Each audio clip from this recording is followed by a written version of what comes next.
Puji Tuhan, Bapak Ibu, kita tiba di minggu kedua, tanggal 12 September yang sangat luar biasa. Masih dalam tema bagaimana kita mengalami terobosan secara karakter. Minggu lalu kita belajar bagaimana bijak tak kalah marah.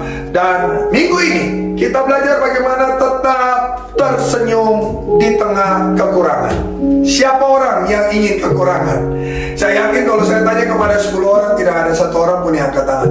Demikian juga saya tanya di 100, di 1000 orang, tidak ada. Termasuk saya, secara manusia, siapa ingin kekurangan? Tidak ada, kita semua ingin kecukupan bahkan kelebihan. Tetapi dalam pengiringan kita akan Tuhan, Tuhan tidak pernah menjanjikan akan selalu hujan atau akan selalu panas. Dia menjanjikan ketenangan di dalam kita mengikutinya. Dia menjanjikan ada kekuatan yang Dia berikan dalam setiap musim kehidupan kita. Nah, pertanyaan sederhana, apa yang saya bisa lakukan sehingga waktu kekurangan datang saya tetap tersenyum? Saya punya beberapa tips bagi Bapak Ibu. Yang pertama, milikilah damai sejahtera.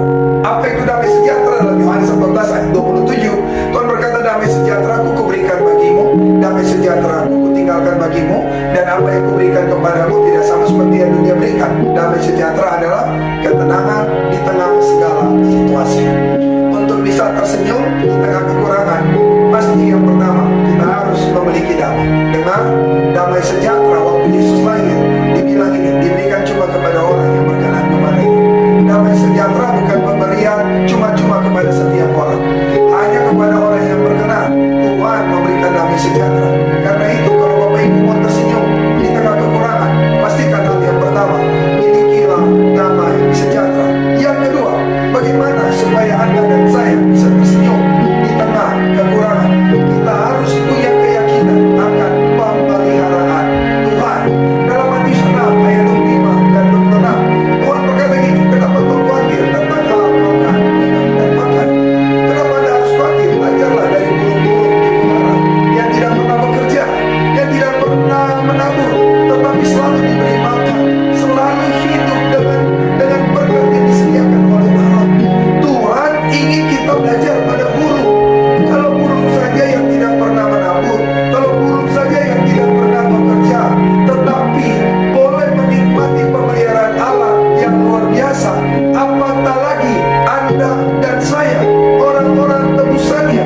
Cuma masalah kita, seberapa kita yakin bahwa kita sanggup dipelihara Allah di tengah masa-masa kekurangan. Hanya orang yang percaya bahwa di tengah masa kekeringan sekalipun dia hidup, hanyalah orang yang dapat tersenyum. Nah Bapak Ibu, karena itulah Bapak Ibu mau tersenyum di tengah kekurangan, peryakinkanlah dirimu bahwa Tuhan sanggup untuk memberkati kita. Masih ingat kisah Elia? Dia ada kelaparan di Israel. Tuhan bilang pergi ke sungai Kerit, dan Tuhan bayangin menyuruh burung gagak bawa daging buat Elia. Ini luar biasa saudara.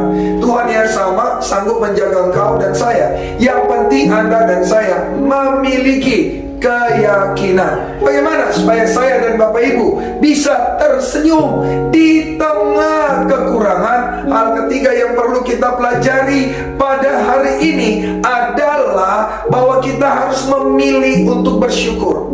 Bersyukur itu pilihan Bapak Ibu. Bersyukur dan bersungut itu adalah pilihan yang tiap hari ada pada kita. Nah, bagaimana saya bisa tersenyum? Saya harus memilih bersyukur. Karena tidak mungkin orang yang bersungut bisa tersenyum. Tidak bisa. Hanya orang yang memilih untuk bersyukur, dia dapat tersenyum. Ingat ini baik-baik. Ini baik-baik. Bersyukur itu pilihan. Kau hanya bisa tersenyum di tengah kekurangan kalau Bapak Ibu memilih untuk bersyukur. Dan hal yang terakhir, Bapak Ibu harus percaya kepada kedaulatan Allah. Allah yang mengizinkan kelebihan, Allah yang